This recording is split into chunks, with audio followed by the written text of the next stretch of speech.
This used to be piece goods here. All the piece goods ran in shelves that ran this way on both sides.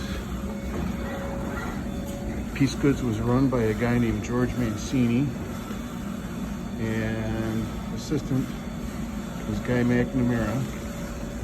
And right in this area here, that's where Alan Schroeder used to recut all the special recuts. And as I said, this was the special order cutting area with all the tables running this way. And my table, there was Tommy Green here, and my table was right there. And then our punch clock, there used to be a wall right here, right basically where these carts are standing, and our punch clock was there. And back in the day, we had 45 minutes for lunch back in those days. And here, in this area, from here to right about there, that was the pattern rack. And that was run by a guy, World War II veteran named Red Zalomic. His real name was Myron Zalomic. And his assistant was Daniela. And just in front of that was where there was a table with soul bar operators.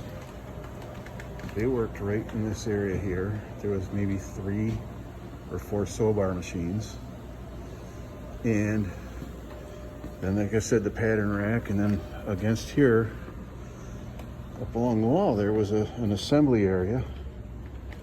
And the ladies would work at assembling, I believe, specials and stock work. They would assemble it before it would go to the shop. I'm not positive about that, but pretty sure. And then this was a hand cutting room, stock. And back then, you had all the tables for the cutters, hand cutters, ran this way, all the way down. And right here, in this corner, this is where the cutting room office was. It was an open office, and a guy named Freddie Schubert, a lady named Erna Go, and another, the cutting room manager, Leonard Green, had their desks here in this little corner here. And then there was 4 tables running this way. This table against the wall here was Luigi Monaco. He did all the recuts for stock for the pant shop. The next table over was the recut table for a guy named Chester Tomascu, who did all the recuts for the stock for the coats. Now, when I started here in 1981, Chester had 46 years with the company. One of the most patient people I've ever known in my life, and a great teacher. And then the next 2 tables, the one next to the window was Norm Kilborn, who was a saint to me. When I was an apprentice cutter, he was my teacher. And he still is alive. He was a prince of a man. And all the tables ran this way. And I believe the first table up there was Bill Harris, or Don Harris. No, not. His last name was Harris. I can't remember. Next, Bill Shaneman and Bill Bowman. I can't remember after that. Then I think it was Isaac Lanos, Alex Colasanto.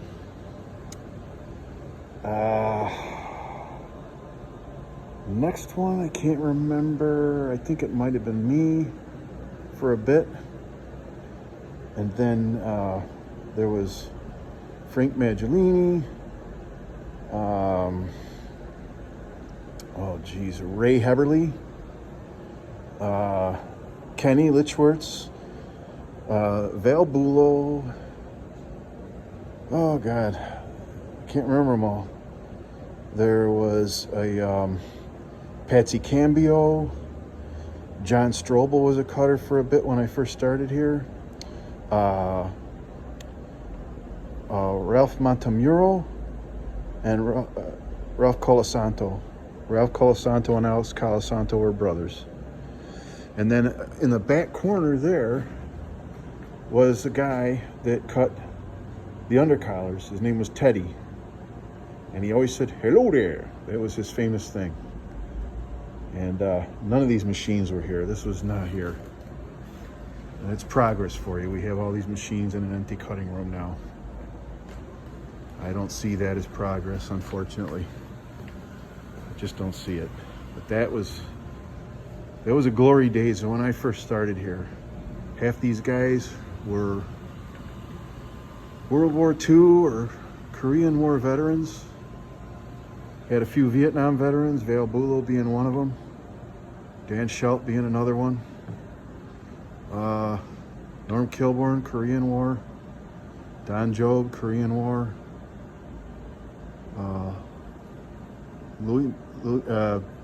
Chester Thomascue, he fought in World War II, so he left for a little bit and then came back after the war was over.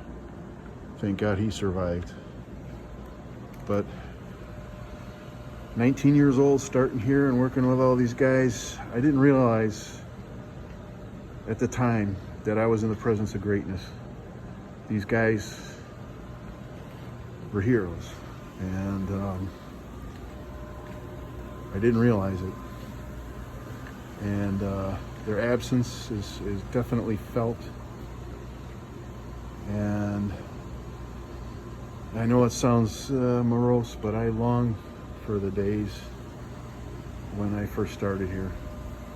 This place was filled with people, filled with energy, filled with work, and the history. It's a loss. All 4 floors were just filled with people. When I met Maria, and she got me the job here, she worked in Shop F for a guy named Joe Ferranti. She was a basting stitch puller. Last operation before everything went down to the stock room. Wall-to-wall people. Wall-to-wall people. Full of just absolute passion. I could hear the voices of the Italian people that worked here. It's like music to my ears. Did we all get along? No. There was a lot of, sometimes we didn't get along at all. But that's life, you know. And then over here, that was where Patsy Benvenuto worked. There was a window right there, and you could look out on this first cutting table. I think that might have been moved a little bit, but that's where Victor Tiberio worked, and I used to work on the other side with him for a period of time. This was different, but it was the paper room where they cut the patterns out of hard, heavy cardboard. Different configuration, but that's generally the location. And then this area here, when I first started here, was where the elite cutters worked.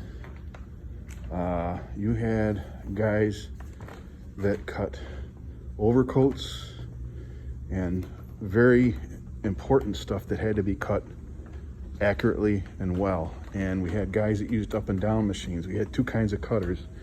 We had Eastman round blade, and then we had Eastman up and down blades. And these guys were top in the field. They were the elite. We had Harvey Curran was one of them. Sam DiVincenzo was another one. There was a guy named, I want to say Charlie Hauser. I think he was another one. Can't remember for sure. There was 4 guys that worked out here back in the day, though, and they were the best of the best as far as stock cutting goes. And their tables did run this way, but then they retired out or moved into different departments, and this was changed over to the special order department, and all the tables ran this way. And when they moved the special order department over here, I moved over here with it, and my table was 2 tables up from those pillars. We had, I would guess, 1, 2, 3, 4, 5, 6, 7, 8, 9 to 10 tables just between the pillars there. And then we had another 4 tables on the other side of the pillars. And mine was the second one up from the pillars. And I worked there, I remember it was back 34 years ago at least, because I know the day my son was born, there used to be a phone on that wall where that coat is hanging. Or maybe it was the next pillar over. Oh, actually it was right there. That's where the phone used to be. And I got the call to come to the hospital because my wife was giving birth to our baby. Remember that day well. And back over there was all the linings. That's where they stored the linings. There was a guy named Mo Schwartzman. He had an office back there with his secretary. And there was a guy named Victor Martinez that was like the guy that bundled all the linings for stock jobs and brought them down to the shops. And we had our lining cutters just beyond those pillars on the left-hand side up there, back in there. I remember Delbo and Al Sullivan were a couple of names of guys that worked there. Anyway, that's my recollection of the history up on the cutting room. Back when I started in 1981, that was 40 years ago. A lot of history here. A lot of livelihoods were made here. Essentially spent my whole life working for this company. So it's something I'm proud of, but something I'm also a little bit heartbroken about, to see it go this way. Anyway, take care.